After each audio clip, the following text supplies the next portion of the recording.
आज हम गिनती की पुस्तक के 8वें अध्याय का अध्ययन करेंगे। फिर यहोवा ने मूसा से कहा, हारून को समझा कर यह कह कि जब तू दीपकों को जलाए तब तब सातों दीपकों का प्रकाश दीवट के सामने हो। इसलिए हारून ने वैसा ही किया, अर्थात जो आज्ञा यहोवा ने मूसा को दी थी उसी के अनुसार उसने दीपकों को जलाया कि वे दीवट के सामने उजियाला दे। और दीवट की बनावट ऐसी थी, अर्थात यह पाए से लेकर फूलों तक गढ़े हुए सोने का बनाया गया था। जो नमूना यहोवा ने मूसा को दिखलाया था उसी के अनुसार उसने दीवट को बनाया। फिर यहोवा ने मूसा से कहा, इस्राएलियों के मध्य में से लेवियों को अलग लेकर शुद्ध कर। उन्हें शुद्ध करने के लिए तू ऐसा कर कि पावन करने वाला जल उन पर छिड़क दे। फिर वे सर्वांग मुंडन कराए और वस्त्र धोए और वे अपने को शुद्ध करें। तब वे तेल से सने हुए मैदे के अन्न बलि समेत एक बछड़ा ले ले और तू पाप बलि के लिए एक दूसरा बछड़ा लेना। और तू लेवियों को मिलाप वाले तंबू के सामने पहुंचाना और इस्राएलियों की सारी मंडली इकट्ठा करना। तब तू लेवियों को यहोवा के आगे समीप ले आना और इस्राएली अपने अपने हाथ उन पर रखे। तब हारून लेवियों को यहोवा के सामने इस्राएलियों की ओर से हिलाई हुई भेंट करके अर्पण करे कि वे यहोवा की सेवा करने वाले ठहरे। तब लेविया अपने अपने हाथ उन बछड़ों के सिरों पर रखे और तू लेवियों के लिए प्रायश्चित करने को एक बछड़ा पाप बलि और दूसरा होम बलि करके यहोवा के लिए चढ़ाना।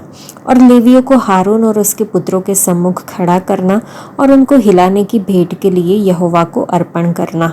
इस प्रकार तू उन्हें इस्राएलियों में से अलग करना और वे मेरे ही ठहरेंगे। और जब तू लेवियों को शुद्ध करके हिलाई हुई भेंट के लिए अर्पण कर चुके, उसके बाद वे मिलाप वाले तंबू संबंधी सेवा टहल करने के लिए अंदर आया करें, क्योंकि वे इस्राएलियों में से मुझे पूरी रीति से अर्पण किए हुए हैं। मैंने उनको सब इस्राएलियों में से एक एक स्त्री के पहलौठे के बदले अपना कर लिया है।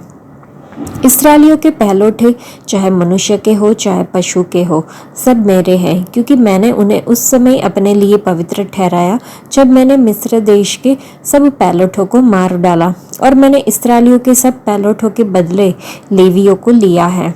उन्हें लेकर मैंने हारून और उसके पुत्रों को इस्राएलियों में से दान करके दे दिया है कि वे मिलाप वाले तंबू में इस्राएलियों के निमित्त सेवा कार्य और प्रायश्चित किया करें। कहीं ऐसा ना हो कि वह इस्राएली पवित्र स्थान के समीप आए तब उन पर कोई महाविपत्ति आ पड़े। लेवियों के विषय यहोवा की यह आज्ञा पाकर मूसा और हारून और इस्राएलियों की सारी मंडली ने उनके साथ ठीक वैसा ही किया। लेवियों ने तो अपने को पाप से शुद्ध किया और अपने वस्त्रों को धो डाला। और हारून ने उन्हें यहोवा के सामने हिलाई हुई भेंट के निमित्त अर्पण किया और उन्हें शुद्ध करने को उनके लिए प्रायश्चित भी किया।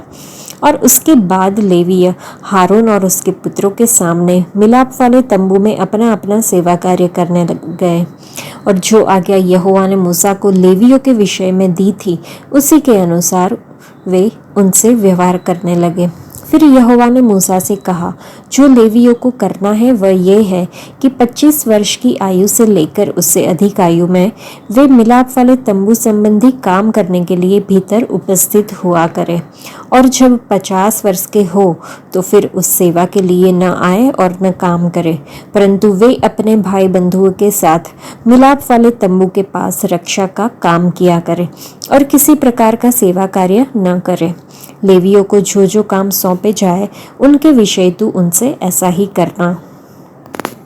इस अध्याय को पढ़ने के बाद हमें समझ में आता है कि यह दर्ज है कि केवल याजकों हारून के वंशज ही तंबू के अंदर भेंट और सेवा का कार्य कर सकते थे, परंतु उन्हें आग के लिए लकड़ी लाने, तंबू के पर्दे तैयार करने, बर्तन धोने, बर्तनों को साफ रखने, इस्राएल के बच्चों के लिए भेंट लाने की व्यवस्था करने और निवास के चारों ओर निगरानी रखने के लिए अन्य लेवियों की सेवाओं की आवश्यकता थी। यह भी ज्ञातव्य है कि मिलाप वाले तंबू में सेवा देने हेतु आयु सीमा 30 से 50 वर्ष तक निर्धारित की गई थी, जो कि हमने चौथे अध्याय में देखा था। लेकिन यहाँ पर 24वें वचन के अनुसार 25 वर्ष या उससे अधिक उम्र के लोग तंबू के कार्य में भाग लेने के लिए उपस्थित हो सकते हैं। कुछ रब्बियों का सुझाव है कि सीखने की अवधि 5 वर्ष की थी, ताकि 25 वर्ष से जब वो लोग अंदर रहेंगे 5 वर्ष वो लोग सीखेंगे और उसके बाद जब 30 साल के होंगे तब से वो लोग वहाँ पे सेवा कर सकते थे। आगे लिखा है कि 50 वर्ष की आयु के बाद वे मतलब लेवीय उस काम में उपस्थित न रहेंगे और उसके बाद वो लोग वहाँ पे कोई सेवा नहीं करेंगे। तो यह पाठ सलाह देने के सिद्धांत को जन्म देता है, जहाँ पे सलाहकार और प्रशिक्षु को सौंपे गए कार्य को पूरा करने के लिए मधुर संबंध विकसित करना होता है। वाक्यांश में सेवानिवृत्त लेवी स्वयं कोई काम नहीं करेंगे, नहीं वो आगे कोई सेवा करेंगे। उम्र कारक पारिवारिक जिम्मेदारियों और युवा लेवियों को सेवा करने का अवसर देने के कारण हो सकता है कि परमेश्वर ने इस हिसाब से वचन दिए गए हो। नीति वचन 16 के 31 में लिखा है कि सिर का मुकुट महिमा का मुकुट है, यह धर्म के मार्ग से जाना जाएगा। पौलुस की तरह आप युवा तिमुथियस को प्रोत्साहित कर सकते हैं। अधर्म भौतिकवाद से भागो, धार्मिकता का अनुसरण करो, विश्वास की अच्छी लड़ाई लड़ो और अपने भाइयों के प्रति वफादार रहो। आइए हम परमेश्वर की सेवा में दृढ़ रहे, भले ही हमें लगे कि आत्मा तो तैयार है लेकिन शरीर कमज़ोर है, और दिन के अंत में हम कह सकेंगे कि मैंने अच्छी लड़ाई लड़ी है, मैंने विश्वास बनाए रखा है। परमेश्वर की सेवा में कोई सेवानिवृत्ति नहीं है। आज के लिए इतना ही। परमेश्वर आप सबको आशीष दे। धन्यवाद।